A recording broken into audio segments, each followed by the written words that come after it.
Assalamualaikum warahmatullahi wabarakatuh. Jadi untuk praktikum minggu ini akan diisi oleh saya, Rosana Agustin Putri, dan juga Laila. Nah, untuk pertemuan kali ini kami akan membahas mengenai analisis statistik inferensial non-parametrik.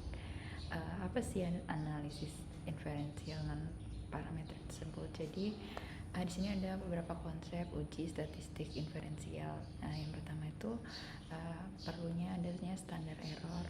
Nah, standar error ini menunjukkan biasanya data tersebut terdistribusi normal atau enggak. Nah, faktor utama yang mempengaruhi standar error tinggi atau tidaknya itu dari jumlah sampel. Biasanya semakin banyak jumlah sampel, maka semakin kecil standar errornya, dan juga sebaliknya. Kemudian untuk setelah menetapkan standar error, adanya pengujian hipotesis. Jadi perlu untuk membuat hipotesis terlebih dahulu untuk kita uji secara statistik. Dan selanjutnya yang terakhir ada uji signifikansi, yaitu mengetahui perbedaan antara dua skor atau dua data. Nah, lanjut di sini ada statistik inferensial non parametrik.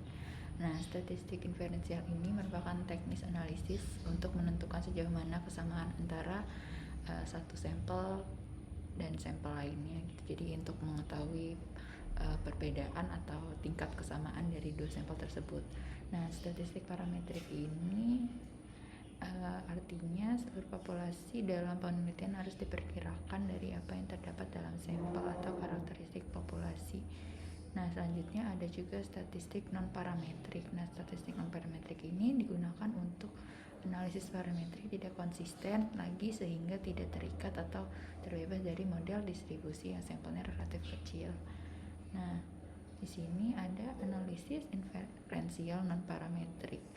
Nah, untuk analisis statistik inferensial non-parametrik ini kita menggunakan asumsi, ada 3 asumsinya. Yang pertama itu datanya tidak terdistribusi normal atau homogen, dan selanjutnya jenis data dengan skala pengukurannya itu nominal atau ordinal, dan yang ketiga itu sampelnya secara acak atau random sampel. Nah, langkah-langkah untuk pengujian hipotesis dalam uji parametrik ini ada 3 juga. Yang pertama kita menetapkan hipotesis, yang kedua itu kita melakukan konversi ke suatu nilai, dan yang terakhir itu baru kita mengambil keputusan dari hipotesis dan juga hasil ujinya. Nah, berikut ini ada penggunaan uji sesuai dengan kasus sampel kalian masing-masing. Ada untuk satu sampel atau dua sampel yang dependen maupun independen. Nah, selanjutnya ini ada uji RANS. Jadi salah satu uji non parametrik itu ada uji RANS, di mana uji RANS ini untuk mengetahui keacakan dari proses pengambilan sampel. Nah, untuk uji RANS itu nanti kalian bisa menggunakan SPSS yang akan dijelaskan berikutnya. Nanti kemudian hasil uji RANS itu jika dia lebih besar dari alfa, maka H0 diterima. Namun jika hasil uji lebih kurang dari alfa, maka H1 yang diterima. Nah, selanjutnya ada uji Wilcoxon, di mana uji Wilcoxon ini biasanya digunakan pada kasus dua sampel yang dependen atau saling bergantungan. Nah, uji ini tuh digunakan untuk mengetahui apakah ada perbedaan rata-rata dari dua sampel yang saling bergantungan tersebut. Nah, biasanya untuk uji Wilcoxon kita menggunakan data ordinal ataupun interval. Dan yang terakhir ada uji Matt-Whitney-U. Nah, uji Matt-Whitney-U ini untuk membandingkan dua median. Kalau tadi Wilcoxon itu berdasarkan rata-rata, uji Matt-Whitney-U itu berdasarkan median populasi. Nah, uji ini untuk membandingkan dua sampel yang independen. Kalau tadi Wilcoxon untuk dependen, dan Matt-Whitney-U digunakan untuk dua sampel yang independen. Nah, selanjutnya ini dia ada bentuk hipotesisnya jika menggunakan Matt-Whitney-U, di mana MD itu adalah median. Nah, selanjutnya ini ada juga untuk hasil uji hipotesis Matt-Whitney-U. Nah, jika hasil signifikansi dari uji yang telah kalian lakukan itu lebih kurang dari alfa, maka H0 ditolak. Nah, namun jika hasil SIG-nya lebih besar atau sama dengan alfa, maka H0 diterima. Ini dengan alfa nanti tergantung tingkat kepercayaan kalian. Kalau misalnya tingkat kepercayaannya 95%, maka alfanya adalah 5% atau 0,05. Mungkin segitu saja pengantar dari materi praktikum pada kali ini. Selanjutnya adalah penjelasan atau tutorial mengenai uji-uji tersebut melalui SPSS yang akan dijelaskan oleh Lahila. Untuk uji main with new, itu kita masih menggunakan biaya perbelanjaan secara konvensional dan biaya perbelanjaan pada online. Nah, namun ada beberapa cara yang berbeda. Langsung saja.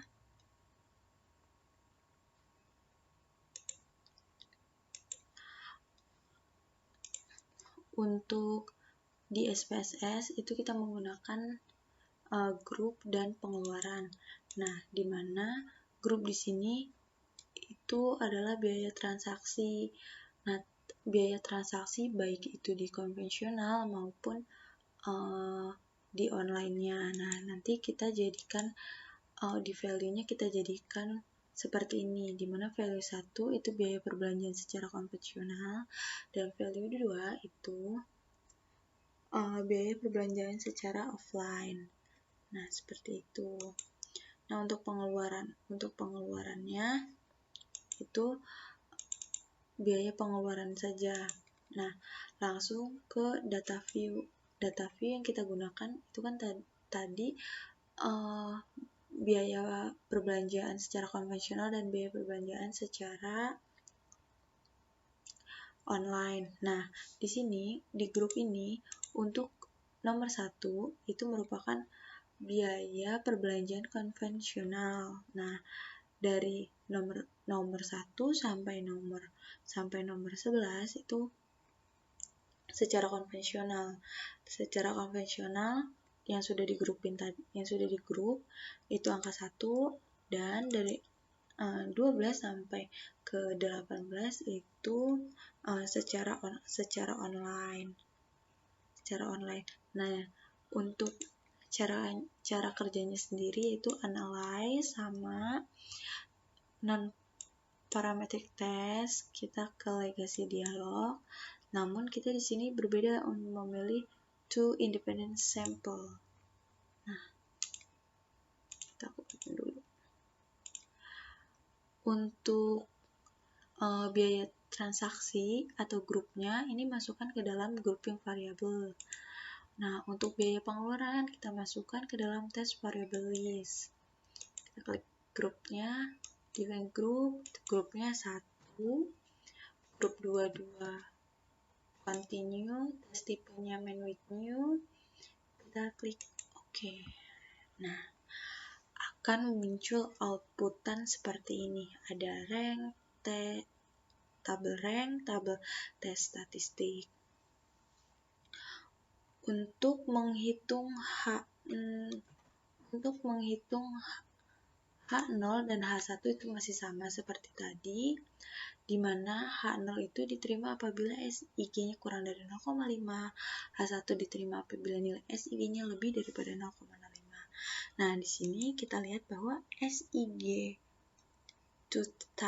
two-tiled di sini di 0,316 itu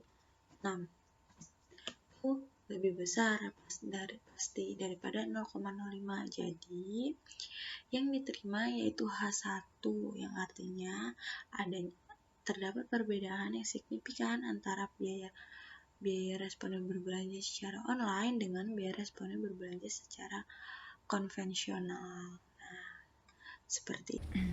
Baik, segitu saja penjelasan dari kami untuk praktikum minggu ini. Mohon maaf jika ada salah kata, dan kalau ada pertanyaan bisa langsung tanyakan pada asisten praktikumnya masing-masing. Terima kasih. Wassalamualaikum warahmatullahi wabarakatuh.